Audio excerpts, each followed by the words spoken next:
Hello दोस्तों, स्वागत है आपका हमारे यूट्यूब चैनल जीटेक एकेडमी में। अब हम पढ़ेंगे इनपुट और आउटपुट। अभी तक हमने डेटा टाइप कवर किया था। इसके पहले वीडियो में मैंने उसमें आपको एक टास्क भी दिया था। उस टास्क में मैंने बोला था कि आप एक फाइनल प्रोग्राम बनाएंगे। उसमें आपको एक फाइनल प्रोग्राम बनाना था ना, कि मतलब सारा डेटा टाइप यूज़ करके आपको एक फाइनल प्रोग्राम बनाना था। मेक श्योर आपने अगर ये बनाया होगा तो अच्छी बात है, अगर नहीं बनाया होगा तो ये आपकी गलत बात है, ये आपको बनाना चाहिए था। ओके, ये अगर आप टास्क नहीं बनाओगे तो ये बहुत बैड इफेक्ट है। मेक श्योर अगर आप टास्क बनाते हैं तो अच्छी बात है।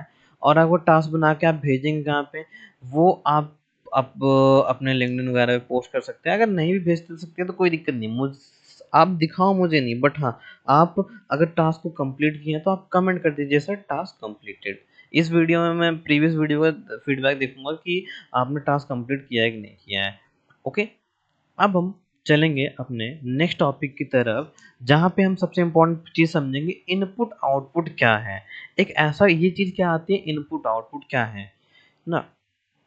तो बेसिकली दो पॉइंट होते हैं। एक तो हो गया इनपुट, जो कि क्या करता है, यूजर से डेटा लेने का जो काम होता है वो कौन करता है, वो करता है हमारा इनपुट। इनपुट और यू आउटपुट क्या करता है, यूजर को रिजल्ट देना, मतलब रिजल्ट या डेटा स्क्रीन पर दिखाना आउटपुट का काम होता है। लाइक सी में बेसिक इनपुट आउटपुट के लिए हम मेनली stdio.h हेडर फाइल का यूज करते हैं। आपको अच्छे से पता होगा, ये चीज़ मैंने बताई थी। इनपुट आउटपुट के लिए हम लोग stdio.h हेडर फाइल का यूज करते हैं। ओके, जैसे कि इसका यूज करने का नियम होता है, ये होता है इंक्लूड इंक्लूड stdio.h। अब stdio का फुल फॉर्म क्या होता है, standard input output header. std का मतलब होता है स्टैंडर्ड, i का मतलब होता है इनपुट, o का मतलब होता है आउटपुट, .h का मतलब होता है हेडर। सबसे पहले हम समझते हैं कि आउटपुट क्या है। प्रोग्राम जब यूजर को कोई इंफॉर्मेशन स्क्रीन पर डिस्प्ले करता है, मतलब कोई भी इंफॉर्मेशन स्क्रीन पर जब डिस्प्ले करता है, उससे आउटपुट कहते हैं। उससे आउटपुट कहते हैं। ये बहुत इंपॉर्टेंट बात है रखना, मतलब ऐसे आपसे किसी ने पूछ दिया चलो सी में आउटपुट बताओ क्या होता है आउटपुट, तो आप थोड़ा सा कंफ्यूजन नहीं होना है, बस इतना कहना है प्रोग्राम का जो भी आउटपुट स्क्रीन पे दिख रहा है वो आउट, मतलब जो भी इंफॉर्मेशन हमें स्क्रीन पे डिस्प्ले हो रही है वो आउटपुट कहलाती है। ओके, सी में आउटपुट के लिए सबसे कॉमनली यूज फंक्शन क्या है, प्रिंट एफ, या से प्रिंट एफ और ब्रैकेट, जैसे कि हम लोग यूज करते थे इस तरीके से, जो भी मतलब प्रिंट एफ फिर डबल एंड कॉमा के अंदर जो हमें मैसेज दिखाना होगा। अभी हमने पिछले प्रोग्राम में भी तो यही किया है। यहाँ पे देखो, प्रिंट एफ, उसके बाद हमने स्कैन नेम, उसके बाद अपना फॉर्मेट। हाँ, फॉर्मेट भी इसी के अंदर लिखा जाए आएगा, क्योंकि वो फॉर्मेट ही तो हमारा आउटपुट दिखाएगा। यही होता है बेसिकली। उसके बाद आता है इनपुट। भाई इनपुट बताओ, ये इनपुट क्या चीज़ है। इनपुट कैसे लेंगे, हम तो प्रोग्राम यहाँ पे लिखते हैं यहाँ पे, लेकिन यूजर्स कैसे इनपुट लेंगे। तो प्रोग्राम को यूजर से डेटा रिसीव करने के लिए करना इनपुट कहलाता है। जैसे अब सपोज करो हमने जो भी प्रोग्राम बना रहे, हम नहीं चाहते कि हम नाम है एंटर करें। मैं क्यों एंटर करूं, मैं कह दूं कि ऐसा प्रोग्राम बनाओ जो भी प्रोग्राम को रन करे वो अपना नाम डालें, वो अपनी एज डाले, वो अपना मार्क डाले, वो अपना डिटेल डालें, वो अपना डाले, हमारी चीज़ें न डाले। तो उसके लिए हमें इनपुट का यूज करना होता है। ओके, इनपुट में बेसिकली कीबोर्ड देखो, सी में हम बेसिकली कैसे लेते हैं इनपुट। इनपुट के लिए हम लोग क्या यूज कर कॉमनली कीबोर्ड से ले लेते हैं ना। बट अगर हमें प्रोग्राम में लेना हुआ तो कैसे करोगे,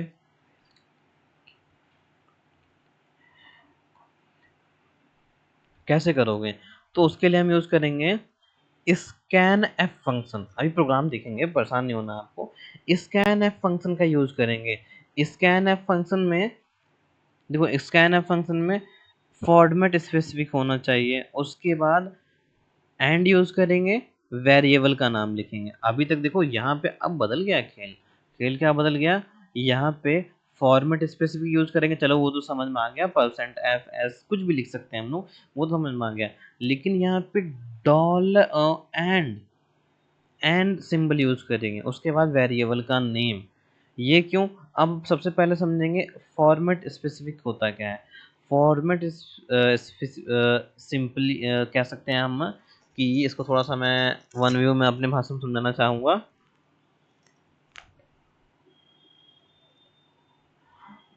ऐसे समझो कि फॉर्मेट स्पेसिफायर कंपाइलर को बताता है कि जब हम प्रोग्राम रन करते हैं ना, तो वो कंपाइलर को बताता है कि वेरिएबल की वैल्यू किस टाइप की है। मतलब कि जब जैसे मैंने यहाँ पे परसेंट एस लिखा था, ओके, तो ये कंपाइलर को बताता है कि ये किस टाइप का है। बेसिकली कैर तो है, लेकिन कैर में ये स्ट्रिंग स्टोर कराएगा।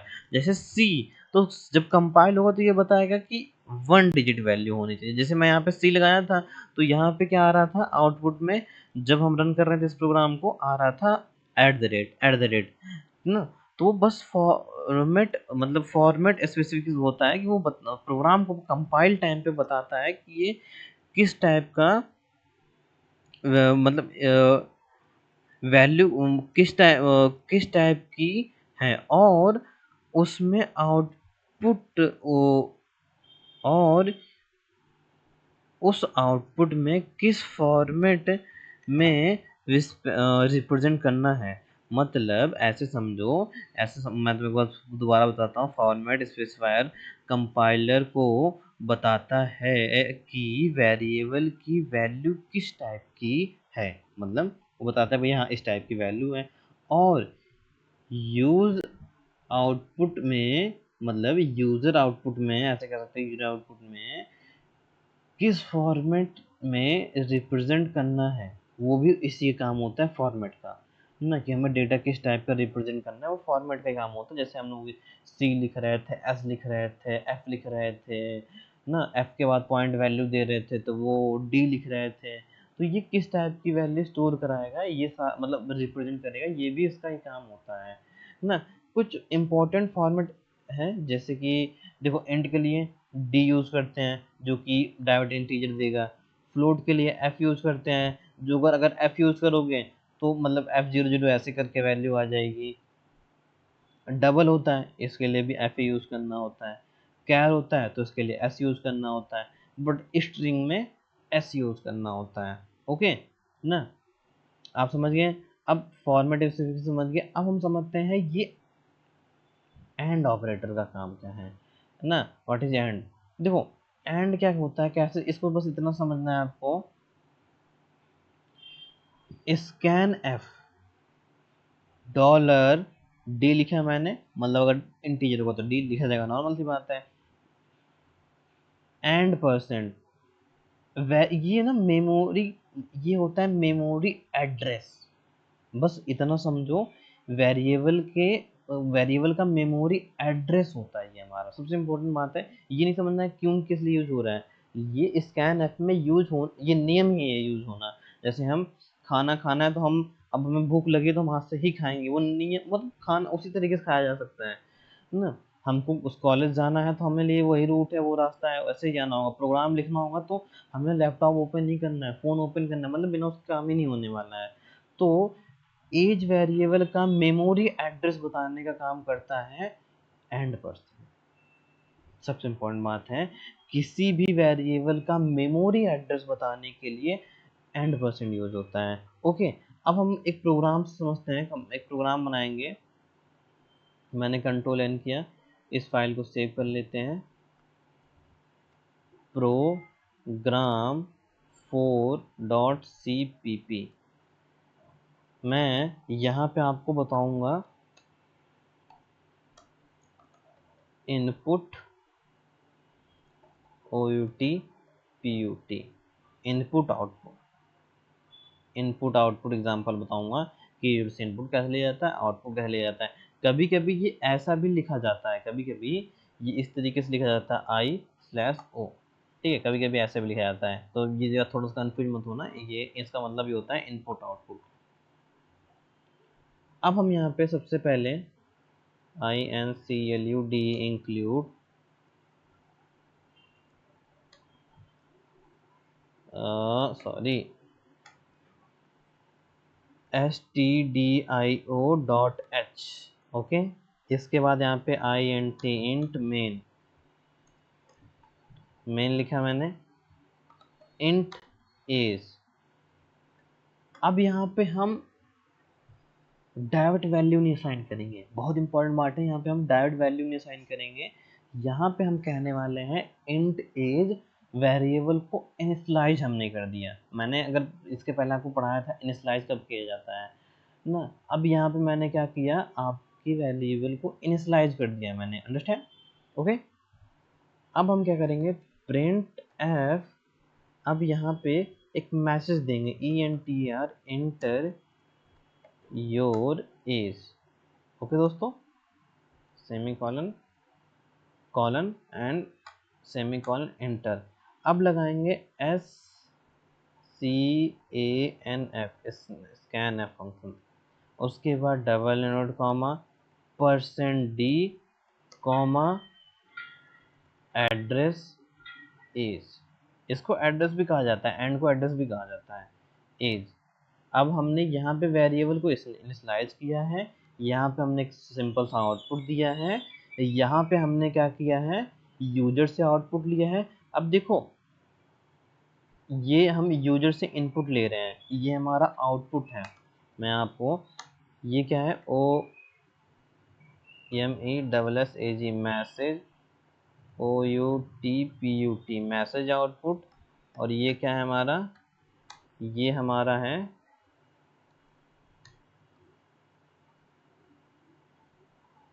ये हमारा है USER user input, make sure, ये होगा फाइनल इनपुट,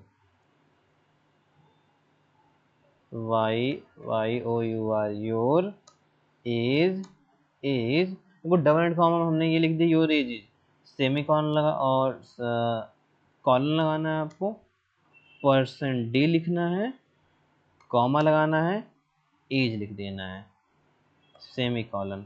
थोड़ा सा मैं इसको एक एक टैब और आगे बढ़ा लेता हूँ। ये क्या है हमारा, फाइनल OUTPUT फाइनल आउटपुट है हमारा, ओके। रिटर्न देना चाहो तो दो या तो मत दो, ये आप पर डिपेंड करता है।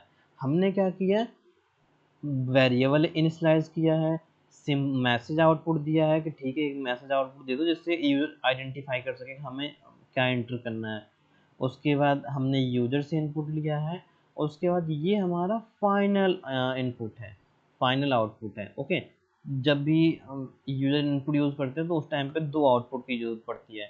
एक तो होती है मैसेज के, मतलब बताने के लिए क्या लेना है हमें, उसके बाद दूसरा होता है फाइनल आउटपुट। प्रोग्राम को सेव किया, एग्जीक्यूट पे जाते हैं, कंपाइल एंड रन करते हैं, कोई रन नहीं है, बहुत अच्छी बात है।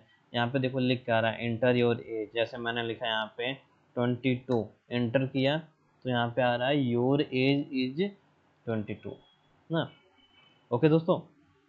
ये होता है हमारा इनपुट आउटपुट लेना बेसिकली। इसमें एक चीज़ और भी आती है, मल्टी इनपुट, मतलब मल्टीपल आउटपुट कैसे ले सकते हैं। जैसे सपोज करो कि मैं एक प्रोग्राम बनाता हूँ जहाँ पे मैं मल्टीपल आउटपुट लेना है, मतलब मैं चाहता हूँ एज और मार्क दोनों ले लिया मैंने, एज और मार्क दोनों लेना चाहता हूँ। कैसे, एक प्रोग्राम के थ्रू बताता हूँ मैं, आप भी गेस करिएगा कि ये कैसे हो सकता है। मेक श्योर आप गेस करो या कमेंट करो कि किस तरीके से हम कर सकते हैं मल्टी आउटपुट। देखो मैंने क्या किया यहाँ पे, इंट main मेन प्रोग्राम बनाया, मैं चाहता हूँ इंट एज भी लिया जाए और फ्लोट में मैं चाहता हूँ मार्क भी लिया जाए, मार्क्स भी लिया जाए, ठीक है। अब क्या करोगे, जैसे मैंने यहाँ पे लिखा था, तो क्या ऐसे दो इतना इतना लंबा लंबा प्रोसेस करोगे, इतना इतना लंबा प्रोसेस करोगे, इतना लंबा प्रोसेस करोगे कि हाँ इसको लिख लिया है, फिर फ्लोट के लिए यहाँ पे लिख लेते हैं इंटरव्यूर, यहाँ पे मार्क कह देते हैं यहाँ पे, क्या ये ज़रूरी है ऐसे करना? नहीं, ऐसा करना ज़रूरी नहीं है, ऐसा करना ज़रूरी नहीं है। एक ही बार में दोनों काम हो सकते हैं दोस्तों, एक ही बार में दोनों काम हो सकते हैं, बट वो थोड़ा सा तरीका अच्छा नहीं लगता है कभी कभी कि वो एक में मिक्स हो जाता है। किस तरीके से? हम यहाँ पे डायरेक्ट ले सकते हैं, मैंने यहाँ पे लिखा एंटर जैसे मैं लेता हूँ SCCAN, scan, scan F %D space %F, दोनों एक साथ ले रहा हूँ। Address age comma address MARKS marks. Okay, अब अगर आउटपुट देना चाहो तो यहाँ पे दे सकते हो। आउटपुट के कैसे दोगे बता दो। यहाँ पे अब हमें कुछ नहीं यूज करना है, हम यहाँ पे यूज कर सकते हैं age comma MARKS marks, semicolon, save करते हैं, एग्जीक्यूट कराया जाते हैं, कंपाइल करता हूँ। ये क्या आया है? अच्छा अच्छा अच्छा, एक गलती हो गई। हमने यहाँ पे ये नहीं बताया कि आउटपुट तुम चाहे अलग अलग लिख सकते हो। हाँ, ये बात है, आउटपुट अलग अलग ले सकते हो। वैसे अलग अलग आउटपुट ले सकते हो, बताता हूँ कैसे, अभी देता हूँ आउटपुट। मैंने लिखा age equal to %D। Okay, और यही सेम चीज यहाँ पर भी हो सकती है। प्रिंट एफ यहाँ भी नहीं लगाया हूँ, ए यहाँ पे हम दे सकते हैं, क्या है, MARKS marks equal to %F comma MARKS marks. इस तरीके से कर सकते हो आप, बट स्कैन लेते समय एक टाइप हो गया मल्टीपल। इसको ऐसे कहो कि ये क्या है हमारा, मल्टीपल वैल्यू इनपुट्स। इस तरीके से प्रोग्राम को सेम किया, एग्जीक्यूट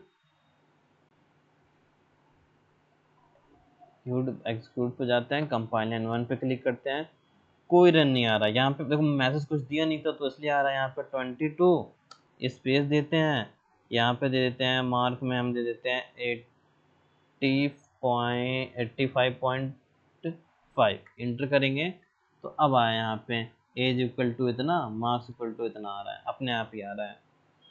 ओके, अगर हम यहाँ पे लिखे होते हैं तो ये आता। अब एक चीज़ और है, जैसे मैंने स्पेस देके लिखा, क्या आप विदाउट स्पेस देके लिख सकते हो? कर भी सकते हो ऐसे। जैसे मैंने लिखा 22 85.5 इंटर किया तो वो अब वो एक पूरा पूरा नंबर उसने बना लिया। यहाँ पे 0.5 भी उसने क्या किया, 0.5 वो उसने मार्क में उठा लिया। तो आपको स्पेस डालना जरूरी है, ये कॉमन सी बात है। ओके, होप आप लोग इतनी चीज अंडरस्टैंड हो गए होंगे। मेक श्योर आपको आउटपुट भी क्लियर हो गया होगा। तो बस अभी के लिए इतना रखते हैं। हैव अ गुड डे दोस्तों।